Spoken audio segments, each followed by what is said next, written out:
Extra rights होंगे या equal rights होंगे या कम राइट्स होंगे? इक्वल राइट होंगे, वो भारत के नागरिक माने जाएंगे। मेरा और आपके जितना ही अधिकार उनका होगा। एक और बात थी, वो एक तो गलतफहमी, अप्रचार कहिए या जो भी है, या कंफ्यूजन ही कहिए कि असम में सीएए लागू होगा या नहीं होगा, और एनआरसी और सीएए ये इनका क्रॉसिंग है कि नहीं, इंटर देखिए, असम में जो एनआरसी की ऑर्डर हुए है वो सुप्रीम कोर्ट ऑफ इंडिया की, इसका सीएए से कोई लेन देन नहीं है। आसाम नहीं, देश के हर हिस्से में सीएए लागू होगा। सिर्फ नॉर्थ ईस्ट के राज्य जहां पर दो प्रकार के विशेषाधिकार उनको दिए गए हैं, वो विशेषाधिकार के तहत जो राज्य आते हैं उनको ही सीएए नहीं होगा। एक इनर लाइन परमिट का प्रोविजन है और संविधान की 6ठी अनुसूची में शामिल जनजातीय क्षेत्र है। हाँ, वो जो 6 शेड्यूल में वो असम के कुछ, जम्मू कश्मीर के कुछ इलाके, राजस्थान के कुछ इलाके, हिमाचल के कुछ इलाके आते हैं उसमें, वहां नहीं लागू होगा, बाकी सब जगह लागू हो जाएगा। पर लोग नहीं जानते ना, क्योंकि कुछ साल वो यहाँ है, कुछ साल, और जो ट्राइबल इलाके हैं उनका जो कॉम्पोजिशन है वो बदलेगा नहीं सीए की वजह से? जरा भी नहीं बदलेगा। ट्राइबल कॉम्पोजिशन और उनके अधिकार को हम जरा भी डाइल्यूट नहीं कर रहे हैं। हमने एक्ट में ही प्रोविजन कर दिया है कि जहां पर भी इनर लाइन परमिट है और जहां संविधान की 6ठी सूची में जो क्षेत्र शामिल किए गए हैं, इन पर वहां पर सीएए नहीं लागू होगा, और वहां के एड्रेस वाला एप्लीकेशन भी ऐप में अपलोड ही नहीं होता है। तो लागू होने का सवाल ही नहीं आता है। और एक्ट में ही प्रोविजन है, मगर हमने एप्लीकेशन में भी वो एरिया को एक्सक्लूड कर दिया है। कोई अप्लाई करेगा भी वो वहां से तो नहीं, ऐप ही नहीं खुलेगा। पर वो कहीं और जाके अप्लाई कर सकता है तो वो भारत के नागरिक तो बन ही सकते हैं। हाँ, अच्छा, ओके। वो संविधान की 6ठी अनुसूची में सुरक्षित क्षेत्रों के नागरिक नहीं बन सकते। इनर लाइन परमिट से सुरक्षित क्षेत्रों के नागरिक नहीं बन सकते, वो भारत के नागरिक बन ही सकते हैं। आपने कहा हर जगह लागू होगा। केरल, तमिलनाडु, पश्चिम बंगाल, इन तीनों राज्यों ने कहा है कि हम यहाँ पर लागू नहीं होने देंगे। क्या उनके पास ये अधिकार है कि वो लागू नहीं करने देंगे? वो भी समझ रहे हैं कि उनको अधिकार नहीं है। हमारे संविधान के अनुच्छेद 11 में संसद ने नागरिकता के बारे में कानून बनाने का अधिकार केवल और केवल भारत की संसद को दिया गया है। एक केंद्र का विषय है, केंद्र और राज्यों का साझा विषय नहीं है। तो नागरिकता के बारे में कानून और कानून का इम्प्लीमेंटेशन, वो दोनों हमारे संविधान की 246/1 अनुच्छेद के माध्यम से इसको शेड्यूल 7 में डाला गया है, जो केंद्र की, इसकी तमाम शक्तियां केंद्र को दी गई। पर जैसे वेरिफिकेशन वगैरह है, पूरा जो ग्राउंड पे तो चेकिंग होगी ना, वो सब तो स्टेट गवर्नमेंट ही करेंगे। क्या वेरीफाई करना है? सिर्फ पोर्टल के थ्रू? वो तो इंटरव्यू में लेकर आएंगे कि मैं बांग्लादेश से आया हूं, देखिए मेरा पुराना डॉक्यूमेंट है। और वो राज्य में नहीं होगा इंटरव्यू राज्य में भी हो सकता है, भारत सरकार करेगी। तो कोऑपरेशन की जरूरत नहीं है, क्योंकि ये करना ही होगा। मैं मानता हूं चुनाव के बाद सब कोऑपरेट करेंगे। ये पॉलिटिक्स के लिए गलत प्रचार कर रहे हैं, अपीसमेंट की पॉलिटिक्स। और क्या यहाँ मतलब बांग्लादेश, अफगानिस्तान, पाकिस्तान के जो शरणार्थी हैं, क्या वो तमिलनाडु में गए हैं? वहां पर मतलब स्टालिन इसको इतना बड़ा, मैं कोई पॉसिबिलिटी छोड़ना नहीं चाहता। एक भी है तो उसको नागरिकता देंगे। जी। जयराम रमेश, कांग्रेस के नेता, ने कहा है कि ये अनकॉन्स्टिट्यूशनल है। शशि थरूर कहते हैं कि अगर कांग्रेस जीत जाती है इलेक्शन या इंडिया अलायंस जीत जाती तो ये सीएए को रिपील कर दिया जाएगा। क्या कहेंगे आप? देखिए, उनको भी मालूम है कि इंडिया अलायंस सत्ता में नहीं आना है। मैं आज आपके चैनल पर कहना चाहता हूं, सीएए के कानून को भारतीय जनता पार्टी की सरकार लाई है, नरेंद्र मोदी सरकार लाई है। इसको रिपील करना असंभव है। हम पूरे देश को जागरूक करेंगे और रिपील करने वालों को कहीं पर स्थान ही न मिली, इसी स्थिति होगी। और जहां तक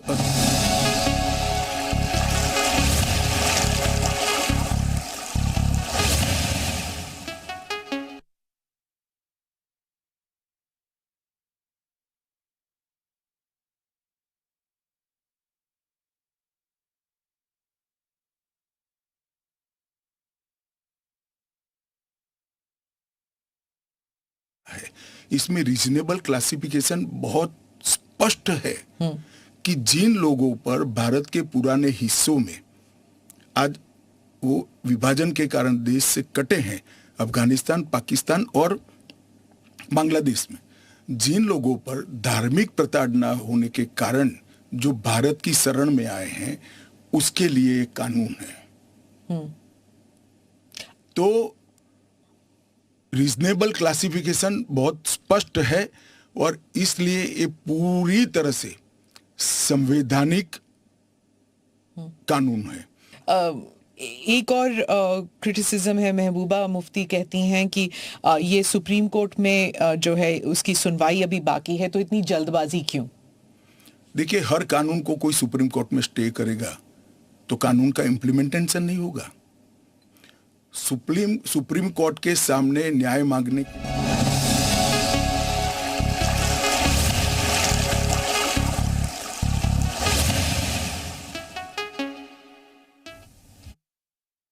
अभी लंबित है, मगर सुप्रीम कोर्ट ने इसके इम्प्लीमेंटेशन पर कुछ स्टे नहीं दिया है।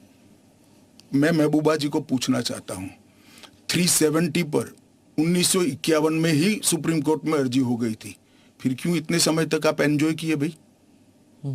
आप बताएंगे देश की जनता को? जब आपके पक्ष की बात होती है तब नैतिकता के पैरामीटर्स बदल जाते हैं। ऐसे नहीं होता है। देश का एक संविधान है, परंपराएं हैं, अदालतों की परिपाटी है, इसके हिसाब से देश चलता है।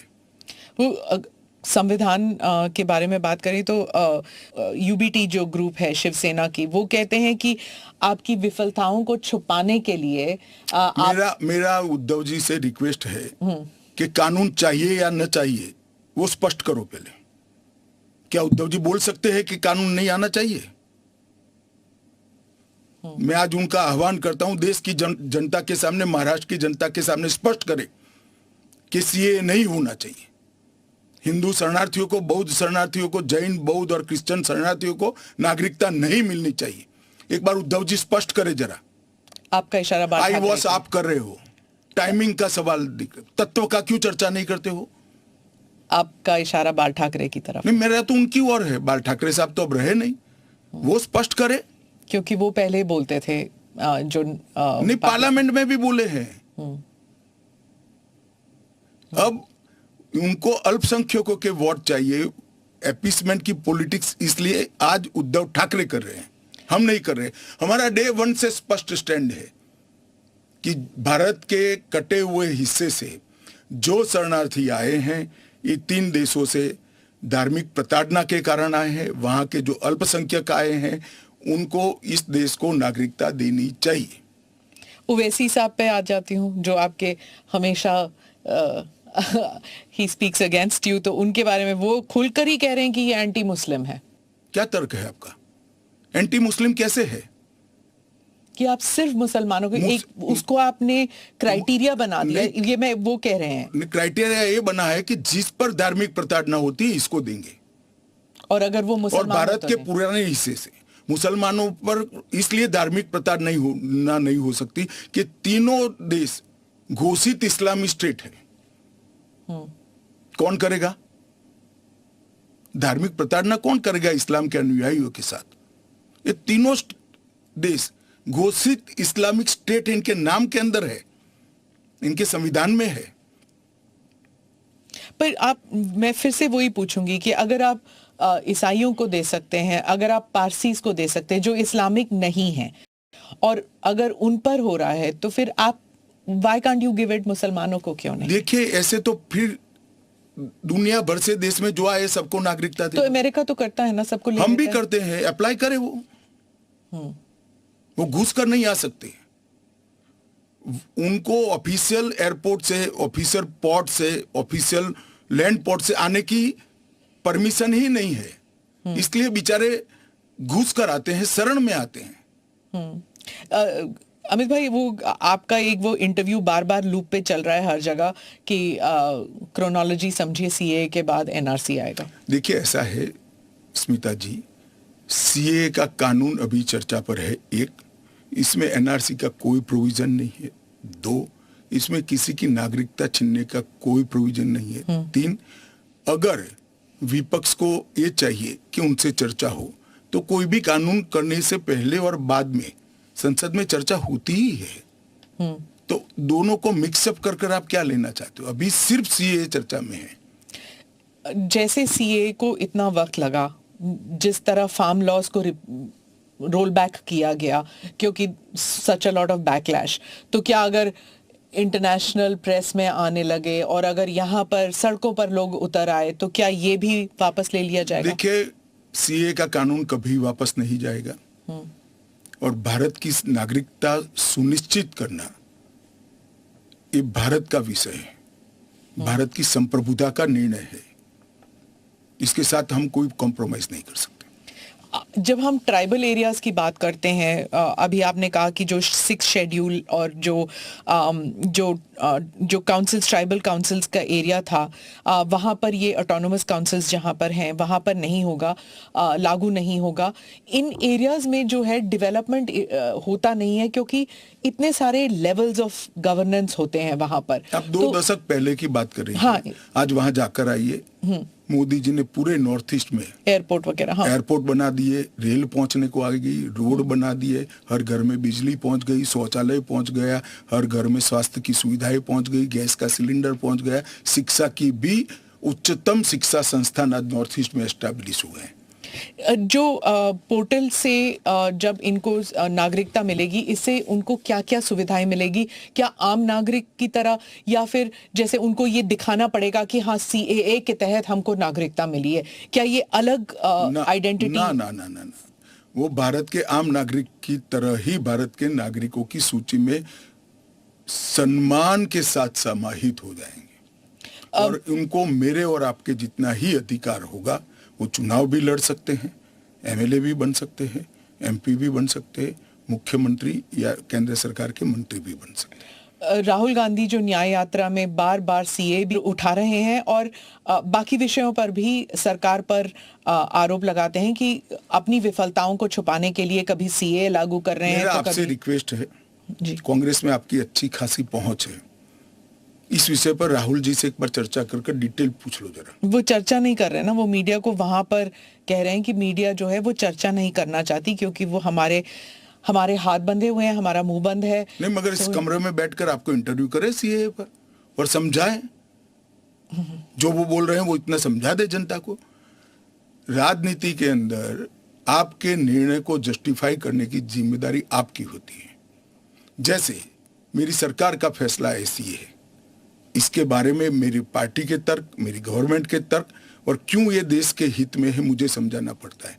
जरा राहुल गांधी जी आपके इसी कमरे में आकर देश को समझा दे कि क्यों विरोध में है। आप कहते हैं कि ये राजनीतिक नहीं है, लेकिन आपके जो राजनीतिक स्पीचेस हैं तेलंगाना में, आपने कहा जब आप अपने वायदे गिनते हैं कि ये वायदे हमने पूरे किए, तो सीए भी उसमें है, तो इसमें राजनीतिक कहां से हो गया? तो फिर आपके तो हमारा एक वादा था कि देश के अर्थतंत्र को सुधारेंगे, तो क्या अर्थतंत्र मत सुधारो, पॉलिटिक्स कर रहे हो। फिर राजनीतिक कहां से हो गया? हम मानते हैं सीए देश के हित में है, इनका अधिकार है इसलिए हमने दिया है। पॉलिटिक्स कहां से? वो भी कहना देना चाहिए। अगर राजनीतिक फायदा है तो उनको कौन रोक रहा है? पर सीए पे तो बहस हुआ नहीं ना, वो पास हो गया, उसके बाद पास कैसे हो गया? पार्लियामेंट में पूरी बहस करी हमने। तो अगर 400 सीट आते तो क्या वो फुल लाइसेंस हो जाता है कि आपके हिसाब से कि जनता ने कहा कि हमने आपको 400 सीट दी है, अब आप जो भी देश हित में समझे वो करते जाइए। ऐसे लाइसेंस जिन्होंने उपयोग करे, हमने तो कभी नहीं करे। हमने तो जनता ने जब जब आशीर्वाद दिया बड़ी जिम्मेदारी के साथ देश चलाया, चाहे अटल जी हो चाहे नरेंद्र भाई। इंदिरा गांधी ने एक बार लाइसेंस का दुरुपयोग किया था और फिर स्वयं चुनाव हार गई थी। तो इसका भी मैकेनिज्म पड़ा है ना। जो लाइसेंस का दुरुपयोग करेगा उसका भी मैकेनिज्म है। हमारे 5 साल के बाद पब्लिक के सामने जाना है, यहां समाप्त नहीं हो जाता है। ये आप कह रहे हैं, लेकिन जैसे फॉरेन मीडिया को अगर आप देखें, वो कह रहे हैं कि एक के बाद एक जो आपने किया है, चाहे ट्रिपल तलाक हो, 370 हो, सीएए हो। एक सेकंड, फॉरेन मीडिया को पूछे उनके देश में ट्रिपल तलाक है क्या? नहीं है। उनके देश में मुस्लिम पर्सनल लॉ है क्या? उनके देश में एक भी स्टेट में 370 जैसा प्रोविजन है क्या? फिर हमारे में हिंदू लॉ भी तो है, सक्सेशन लॉ है। इसका नाम हिंदू लॉ है। वो देश का नागरिक कानून ही है। फिर मैं उसी सवाल पे आती हूँ, चाहे सीए हो, यूसीसी हो, या यूसीसी नहीं, सीए हो, या फिर 370 हो, ट्रिपल तलाक हो, ये सब आपकी मेजॉरिटी की वजह से ये सब स्मूथली हो गया। अगर आप 400 लेकर आते हैं तो फिर तो कुछ और ही हो सकता है, इन द सेंस कि प्रियम्बल तक आप बदल सकते हैं, सोशलिज्म हटा देंगे, सेक्युलरिज्म हटा हमारे देंगे। संविधान की रचना करते वक्त ये सारी चीजें बहुत सोच समझकर बनाई गई हैं। तो मुझे बताइए कि जब जवाहरलाल नेहरू जी की पूर्ण बहुमत होती थी, इंदिरा जी की होती थी, राजीव गांधी को 400 सीट मिल गई, तो उस वक्त सब उचित था? नहीं था ना, इसीलिए तो उन्हें हटा दिया गया। तो हम भी नहीं करेंगे, उचित नहीं करेंगे, हम संयम नहीं रखेंगे, सेल्फ डिसिप्लिन नहीं रखेंगे, तो हमें भी बदल देंगे। ये तो कोई तर्क नहीं हुआ। देखिए, नरेंद्र मोदी के पास, इस देश के प्रधानमंत्री के पास 10 साल का ए ग्रेड पास्ट रिकॉर्ड है और 25 साल का प्लानिंग है। 25 और साल 25 साल का प्लानिंग उन्होंने बनाया है कि 15 अगस्त 2047 को भारत पूर्ण विकसित भारत होगा। और उन्होंने पहली बार सरकार की मदद से नहीं, देश के 130 करोड़ लोगों को आह्वान लेकर संकल्प करा है कि सभी लोग जुटे, और ये 25 साल भारत को महान बनाने के 25 साल है। और मुझे बड़ा गर्व है कि मेरे नेता के आह्वान पर पूरा देश आज इस संकल्प से संकल्पित होकर अमृत काल के लिए तैयार होकर खड़ा है। इसके साथ साथ इस देश में गुड गवर्नेंस, इस देश के अर्थतंत्र को दुनिया के प्रमुख अर्थतंत्रों में शुमार करना, दुनिया भर के टेक्नोलॉजी और R&D के लिए एक प्लेटफॉर्म बनाना, भारत को मैन्युफैक्चरिंग का हब बनाना, भारत को हर क्षेत्र में आत्मनिर्भर बनाना, इस देश की शिक्षा व्यवस्था को दुनिया के साथ और दुनिया से आगे ले जाने का प्रयास करना, ये सारी चीजें हमने करी है और ये भी हमारा एजेंडा है। मगर आप जब हमारे भाषण में से कुछ चुन लेती हो तो यही मुद्दे चुनती हो। अगर आप चुनाव जीतते हैं अगले 5 साल में, एजेंडा क्या होगा? चलिए, एजेंडा हमारा घोषणा पत्र आएगा, इसमें आ जाएगा। आपका बहुत बहुत धन्यवाद। चलिए, धन्यवाद धन्यवाद। तो सुन रहे थे आप, सीए को लेकर यहाँ पर बात हो रही थी। अमित शाह ने अपनी बात रखी है, गृह मंत्री ने वो धार्मिक प्रताड़ना के बाद भारत में आए, ये तमाम उन्होंने बातें रखी। पाकिस्तानी हिंदुओं पर अत्याचार हुआ, ये भी अमित शाह ने कहा। विपक्ष का इतिहास जो बोलते हैं वो करते नहीं है, लेकिन हमने जो कहा है वो करके दिखाया है। उन्होंने सीए को लेकर कहा कि विपक्ष राजनीति कर रहा है और जैसे ही ये चुनाव हो जाएंगे उसके बाद सब शांत हो जाएंगे। सभी ने सीए को अपनाया है और आगे चलकर इससे कोई दिक्कत भी नहीं होने वाली। पाकिस्तानी हिंदुओं पर अत्याचार हुआ, इस बात का उन्होंने एक बार फिर से जिक्र किया।